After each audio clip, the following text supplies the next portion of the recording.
Hello everyone, welcome back to my channel. It is me, MsNoBuntu, DIVAA, Divinely Inspired, Vibrantly Anointed Artist, and I am back again with an Iyanla Fix My Life review, thoughts, sharing insights, and this is season 8, episode 1. This is called the Legacy 2020 season by the Iyanla Vazant team, but this particular episode with Lisa Raye in it is episode 1 of this last bit of this final season, and it is called Queen of Denial. Let me get into this upset and this breakdown with Brat, her sister or her half sister or stepsister, whichever one it is. So Iyanla asks Lisa Raye, what is the cause of your breakdown with her sister? She says, I'm upset. She had this relationship and I didn't even know about it, and she showed up on my show to surprise me to say happy birthday, and I was upset because all this information about a new relationship had been put out there and I didn't even know about it. So you're upset that a 40-something-year-old woman who doesn't need to tell you anything about her life did not tell you anything about her life and announced it without running it through you. Is that what you're upset about? This goes back to what I said at the beginning, that Lisa Raye has almost taken the position of her father in her family, of being the head honcho, of being, the person that is in the most power and influence, from just being in Hollywood and perhaps having the most money. Who knows? We don't know these things.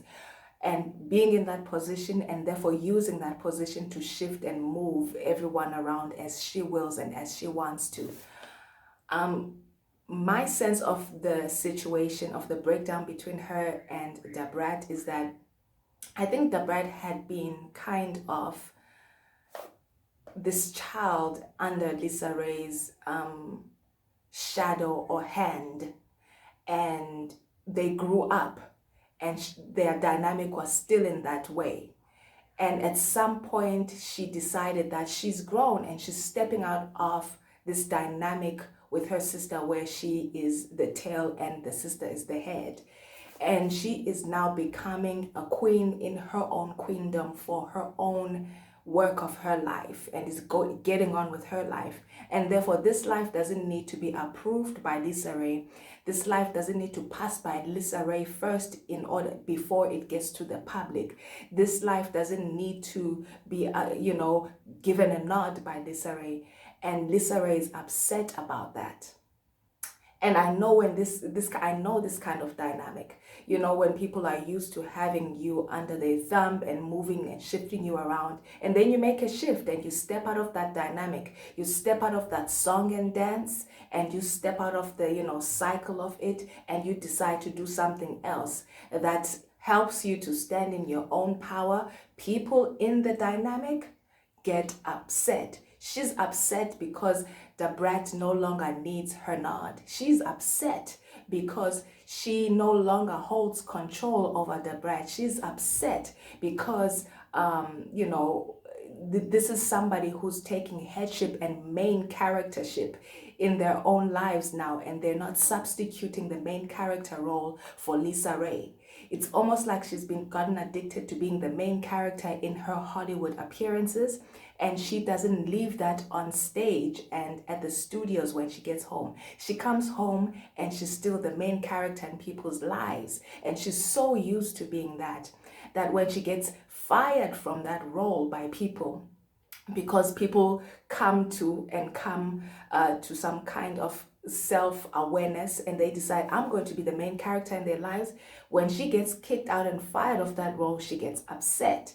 It was not clear what she was upset about. I still have a question mark. So what were you upset about?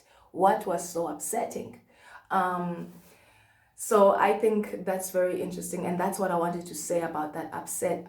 Even just the way, if you go back and look at that appearance with the Brat on that show with Claudia and the Queens, you'll see how she kind of retracted back and she looked childlike at this upset of Lisa Raye, and that let me know that the dynamic had changed. The dynamic was that she was always under Lisa Raye, and she had taken a step of authority and power and self-ownership in her life.